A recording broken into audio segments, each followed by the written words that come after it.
Hi, this is Kelly Chivvis of Kelly Jane Fitness, bringing you the Greene County Parks and Rec Initiative Move It Monday. Today we're going over 7-minute abs, how to create an abdominal workout program for yourself within 7 minutes. You can take this 7 minutes and do it one single time a day, maybe adding it on to your regular routine. You can take these 7 minutes and multiply them 2, 3, 4 times to create a total abdominal workout. You can do really whatever you want with them. A couple weeks ago, we talked about creating interval workouts and how to time them for your needs. For instance, if you're a total newbie, within a 60-second window, you maybe want to work out for 20 to 30 seconds and rest for 20 to 30 seconds for 1 minute.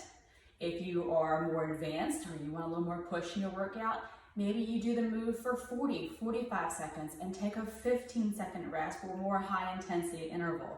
You can time this around however you want to, but essentially we have 7 moves, and I want you to do them 7 times, okay, within a 60-second window. Your work and your rest can be subjective to how you want them to go, okay? So let's go over our 7 moves.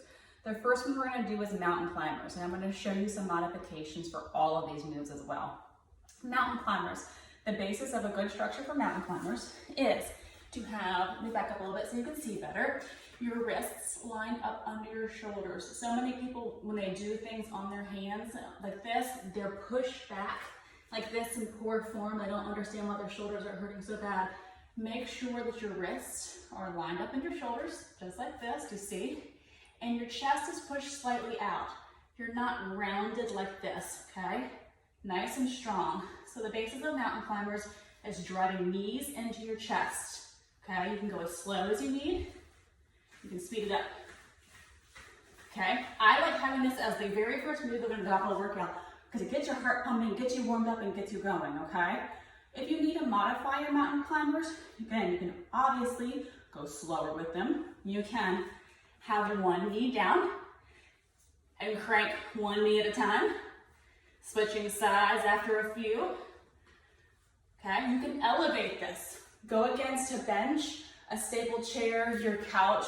You can do that as well. You can stand and elevate this, push against your countertop, push against the side of your deck if you're outside, do something of the sort. You can even stand and do almost a high knee driving with your knees and pump your arms. So there's multiple modifications on a mountain climber that can get you that core workout and heart pumping that you need, okay?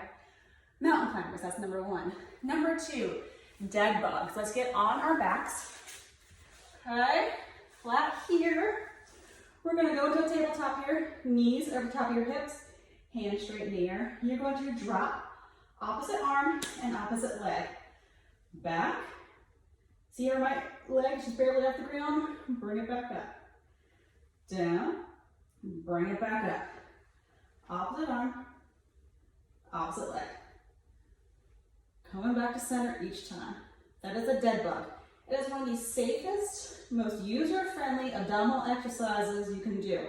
One warning I want to give you, if you feel like your lower back is starting to arch up as you're doing it, stop for a second, regroup, get your body back in line. You want your lower back being pressed into the ground. If you start arching up, that means you're tired and you're breaking form, okay? Those are called dead bugs. Flutter kicks, move back a little bit more so you can see. You're gonna be flat on the ground. This is a more difficult move, so I'm gonna show you some modifications. Our hands can be here, they can be slightly out. You're going to raise up with your shoulders, not with your neck. You're not just leading with your neck here. Everything comes up, legs are gonna be slightly off the ground, and you're fluttering. This can be very difficult. So if you need to modify, rest one leg on the ground and pump one leg a few times, then switch. Pump a few times. Again, my shoulders are pulled off the ground into that crunch position. I'm not leading with my neck. If that's too much for you and you need to modify one more time, keep everything flat on the ground and pump with one leg using your abdominals to pull you up and then switch legs. Okay, so maybe if you're doing this for 30 seconds, you do 15 on one side, 15 on the other. And that's flutter kicks. Bike punches are number 4. Let's come up here. Bike punches can be done 2 different ways. Some people like to have them up on their lower back, upper butt area. Some people like to be flat on the ground and doing them here. You may do them what's comfortable for you. I will never say which way or the other. You do what works best for your spine. So if you're here on the ground, again, we're lifting with our shoulders. We're gonna have our elbows behind, and we're gonna twist to get to the knee. Opposite arm, opposite leg. Here, here. The important part is that you're twisting to get to that knee. You're not just taking the elbow and kind of moving the elbow to cheat, right? You're actually twisting, twisting, twisting. If you're up, and the other way I showed you, here, here, here, here. Modification, if that's too much, is to keep the feet on the ground instead of in the air, and do one at a time. Here, here, here. Do you see that? If even that's too much for you, feel free to plant your heels into the ground, get your back nice and straight, your elbows up, and just twist, twist, twist. That's called a stationary bicycle, okay? So you have all kinds of versions you can do for your bicycle crunches. Next one is a raised leg crunch. We're gonna be back on our back again. Legs are gonna be straight in the air, stacked over top of your hips. I want you to relax your feet. I don't want them flexed.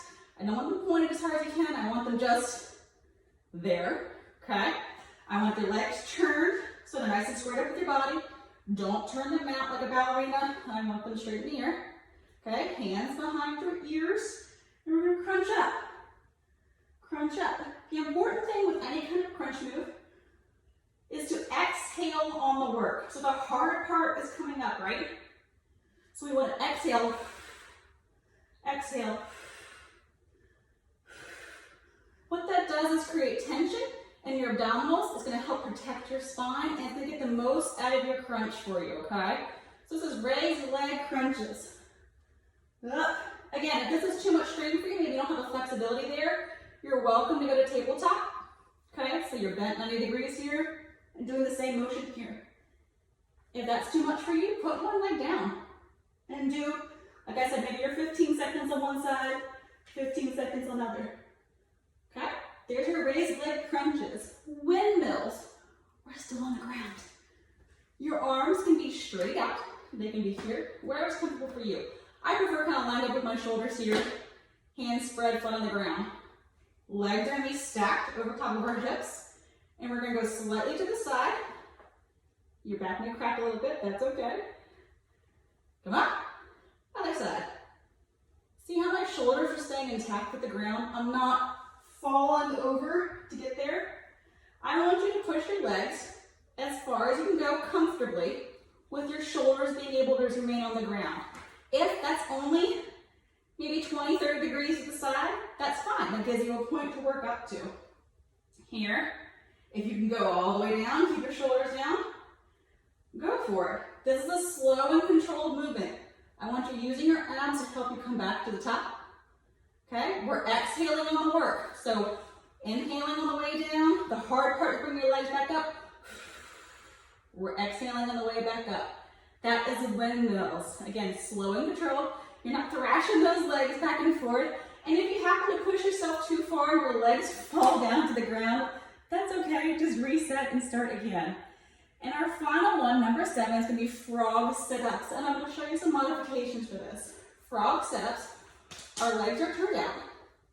The palms, bottoms of our feet are placed together. Okay, so we're kind of in a froggy leg situation here. Our hands are going to be together.